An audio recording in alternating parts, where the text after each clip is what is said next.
Hey guys, it's Attilee, long time no see. So sorry for such a long delay, but I hope the wait has been worth it, especially because I have some really good news that can be your holiday presents for this year. I mean, I've got like a Christmas sweater, like a holiday festive sweater on, and everything, so hopefully that sort of equals out. I mean, I have seasonal cookies.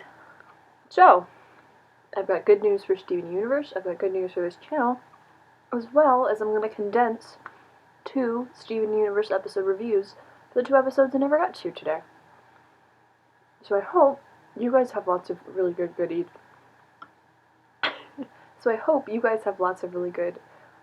Winter holiday goodies to eat and join along with me, because I've got to devour this giant cookie. And yeah, let's get to it. So just to whet your appetite, sort of dive you right back into Steven Universe, I figured I could announce the really good news that was announced today by the Crewniverse, and that is the hiatus is ending soon. Not really soon, like we still have a small stretch of time left, but soon enough. The hiatus will be ending on January 4th with, drumroll here, a Stevenbomb. That'll be their fourth Stevenbomb, so the episodes will last from January 4th until the 8th. And it seems like the theme, generally based off the episode descriptions that we received, is Steven's birthday. And for anyone who is keeping track of past episodes, you'll know that Garnet sort of was like, I was going to surprise Steven on his birthday with the news that I'm not just Garnet, but I'm also a fusion. I'm Ruby and Sapphire. So it's like, how is Garnet going to top herself? Well, the answer is going to answer that question. The answer is the first episode of the Stevenbomb, which will be premiering, again, January 4th. And the answer looks to answer the question of how Garnet came to be. And I am excited. I know I've talked in the past how Stevenbombs really aren't my fare, but new episodes of Steven Universe, how can a girl complain? She can't. So I'm super excited about that, and because it'll be occurring over my winter break, I will have more than enough time to hopefully do all of my review and react series that I really enjoy doing with you guys. So please stay tuned for that. Please look forward to that. I'm really excited about watching this Stevenbomb with you. Number 4. We're probably not going to survive. I'm gonna need to get some more alcohol, if we're being honest. But I mean, it's the holidays. What do you expect? Something's got to explode. The second bit of good news that I'm really excited to announce and sort of gift to you guys in the holiday spirit here is that I'm planning to start a new video series called Attilee on Animation. Attilee on Animation is really going to focus my attention not just on shows like Steven Universe, but rather animation studios like Studio Ghibli, Pixar, Laika, and so on, and really just sort of focus in on some of the films from these studio houses of animation. They're just Becca's to me, and sort of looking at my favorite films, or films that I feel like maybe deserve a second look at that maybe the general public might not know quite as much about, and I really feel like it's a great film that just can't be passed up from the studio. In addition to sort of my reviews and feelings towards these films that I'll be presenting, I'll also give a little bit of like information about each studio that everyone isn't quite as familiar with. We're going to talk about differences between studio aesthetic, things like that, so I really hope you guys are excited about that. I'm excited about that. It's a kind of a conversation that I don't get to have a lot in my day-to-day life, but I really do want to hold those kind of conversations in a manner and with a community that I think could really support that. And I think you guys are most definitely a kind of community that I think could really do that for me. And I'm excited, so I hope you're excited. So let's get to the actual Steven Universe episodes review. There's going to be 2 of them, and all I get out of it is a cookie.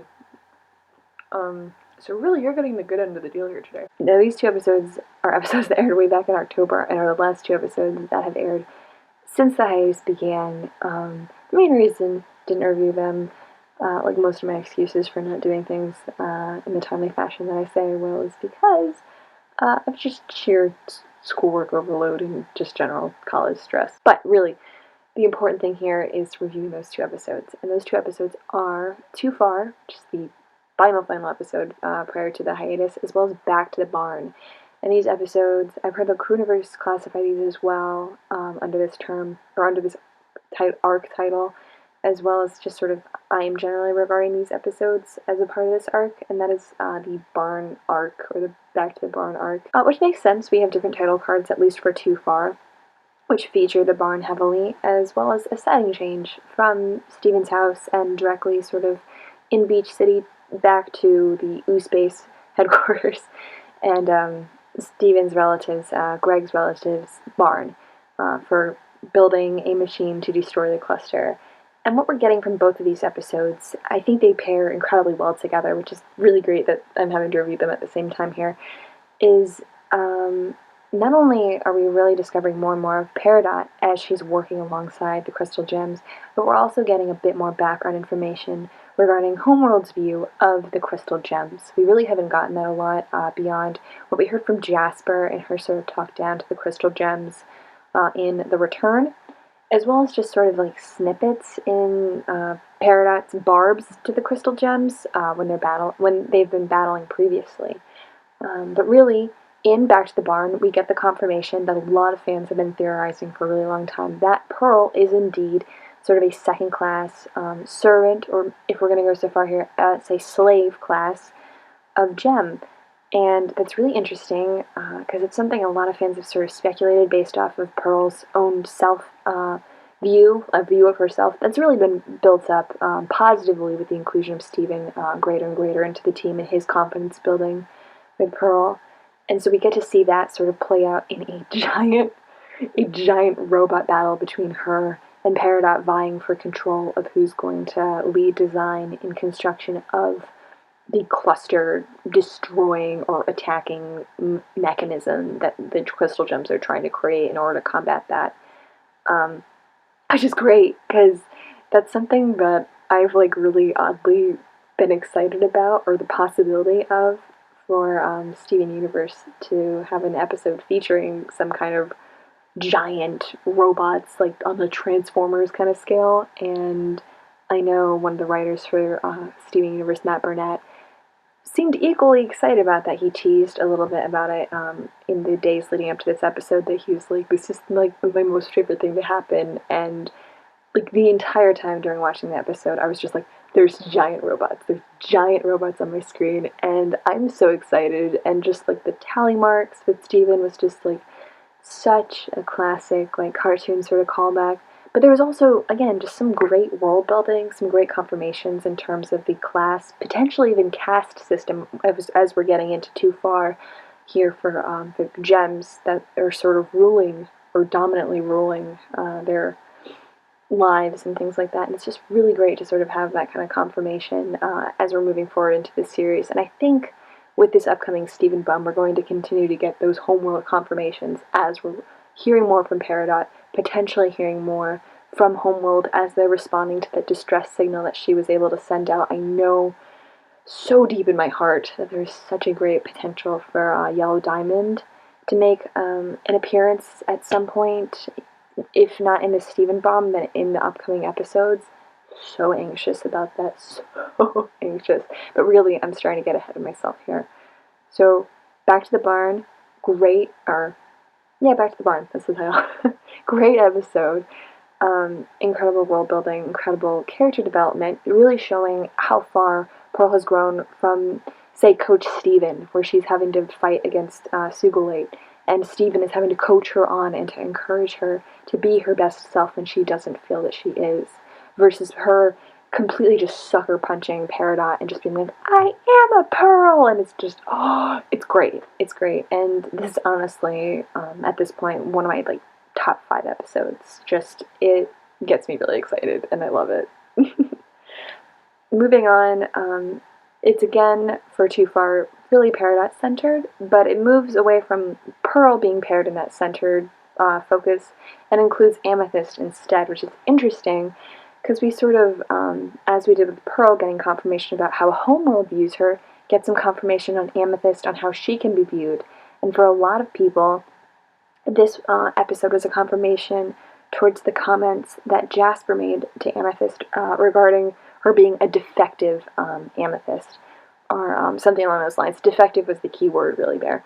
And Peridot confirms to Amethyst, who seems quite unaware, honestly, of this status, that Amethyst is defective in the sense that she wasn't created the way that she was supposed to. Amethyst is what's called a quartz, which might ring a bell. rose quartz being one of them. Jasper, I believe, just based off of gem typing, is also another quartz, as well as just physical body type.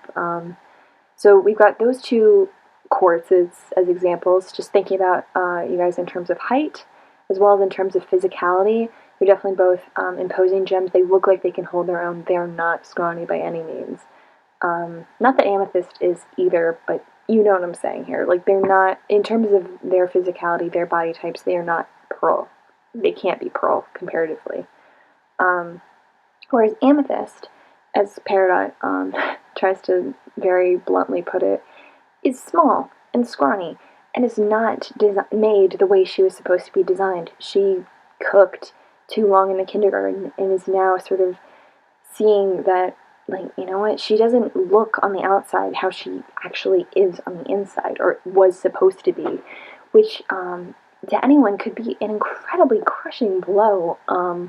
And Amethyst really does take it quite hard, but like stoically in sort of her nature. And this really, like with Pearl's sort of moments in Back to the Barn, reminds me a lot of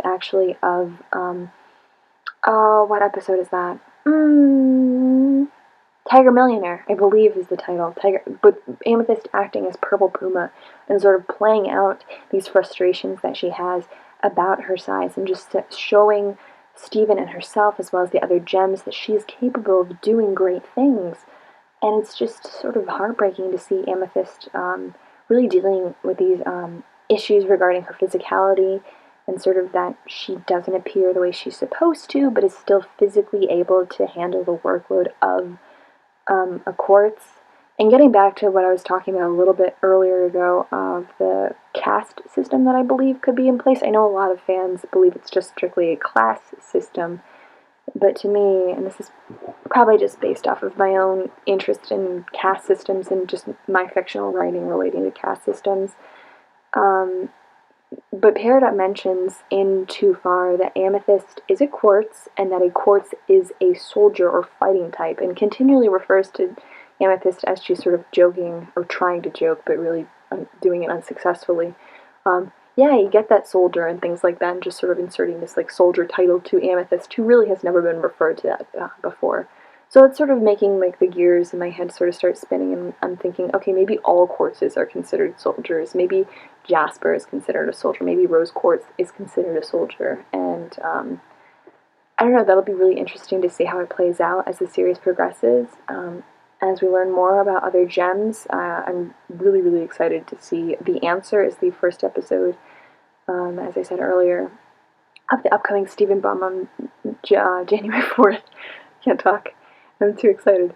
And in that, we're sort of seeing the formation and the unification of Ruby and Sapphire. And from that, I'm really hoping to get a bit more homeworld perspective on gems, particularly on fusions. I know in my gut we're going to get more of that, as well as just sort of how Ruby and Sapphire on their own individually fit in to be pieces of, I guess you could say, the culture or the worlds that they were in prior to becoming Garnet. And I'm really anxious about that.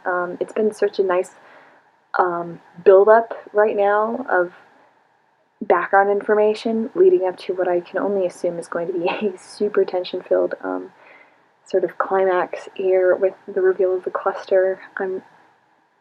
I think beyond anything, maybe anxious to see what the cluster looks like. I know Steven in Back to the Barn had a puppet, almost like a sock puppet with like a little like mouth, like a Muppet mouth.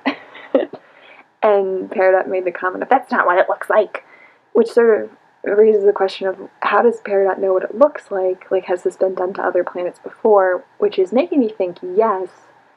And it's also making me wonder, okay, well, if it has a distinct look, is it going to be similar to the cluster monsters that we've seen in Nightmare Hospital and episodes related to that? Or is it going to be just on a totally different scale? Is it going to be just terrifying?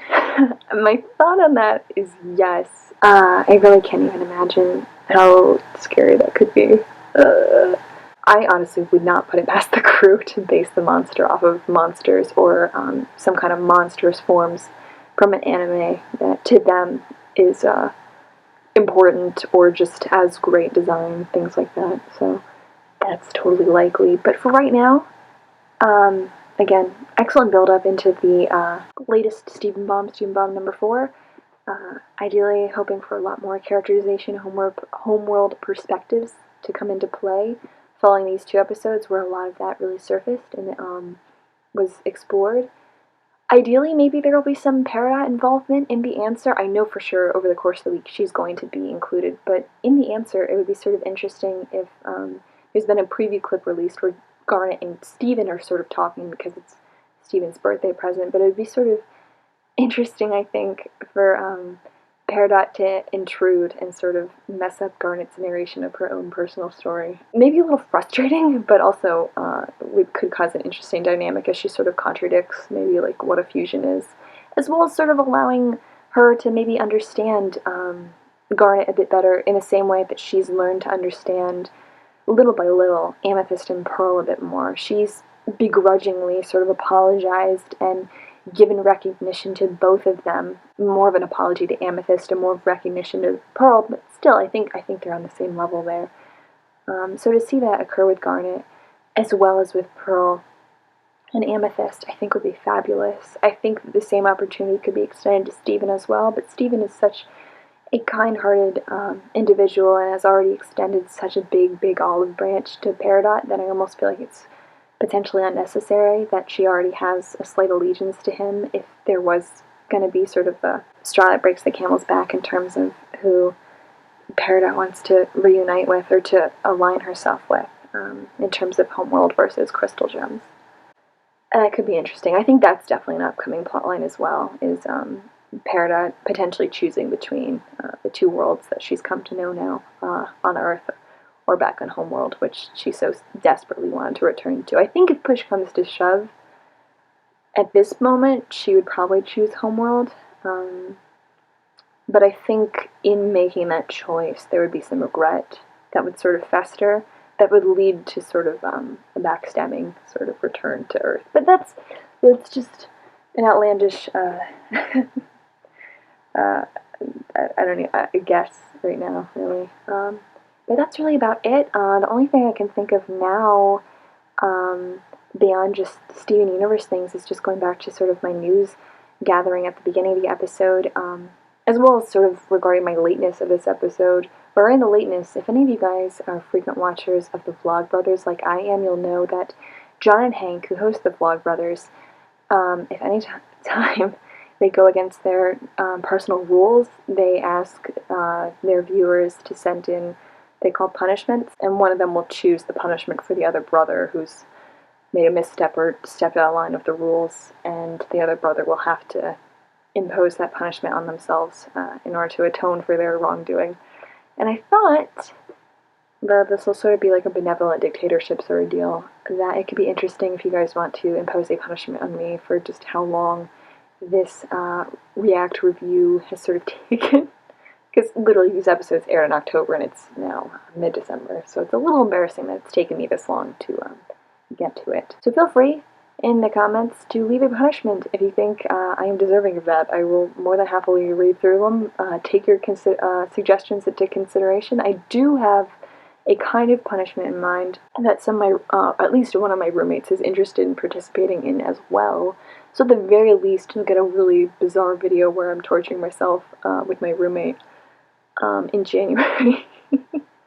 So stay tuned for that. At the very least, you'll get that. But if someone comes up with a creative, as well as like not totally humiliating punishment that I think is feasible, as well as like not going to impede my future, I think I might take that under consideration and see if there's one worth doing. In addition to that, I'm also really curious to hear your guys' feedback on my plans for the Attilee on Animation series.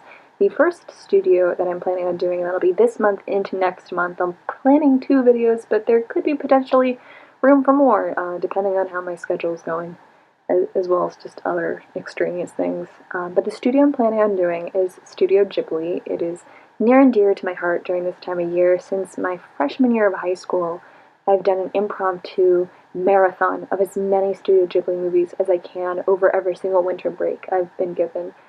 And I really love it. I love Studio Ghibli films, popular as well as obscure. There's like one that I don't like, and I'd love to see if anyone can guess which one that is, because it's not a popular one.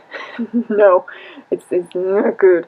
It's not good. I don't think I'm going to do that one, if you can guess it, but I'd love to hear your guys' recommendations for what films you'd like to hear my opinions, my thoughts, my feelings towards, as well as maybe any background information that really might not be familiar to you. I'm pretty well acquainted with a good amount of the library from the studio, so I'd love to share some information on some of those films with you guys, and sort of, I don't know if you guys watch Cartoon Hangover, but like 107 fact videos that they seem to be doing lately. I like those, and I would love to pass on some of those fun trivia facts. But yeah, ideally it'll be sort of obscure or less well-known, so none of the, like, definitely probably not going to do Spirited Away, definitely not going to do Howl's Moving Castle, although, oh my gosh, that one's so good. It's the only one I own on DVD. Those two, I think I'm going to put off limits, but if there's a great demand for you guys, I would love to do them as well.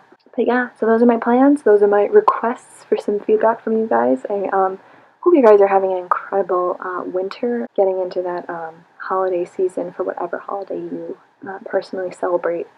So that's really about all the time I have for you guys today. I think I'm going to finish my holiday mitten cookie. And with that, I'll leave you to it. I'll talk to you guys really, really soon, and can't wait to watch more Steven with you.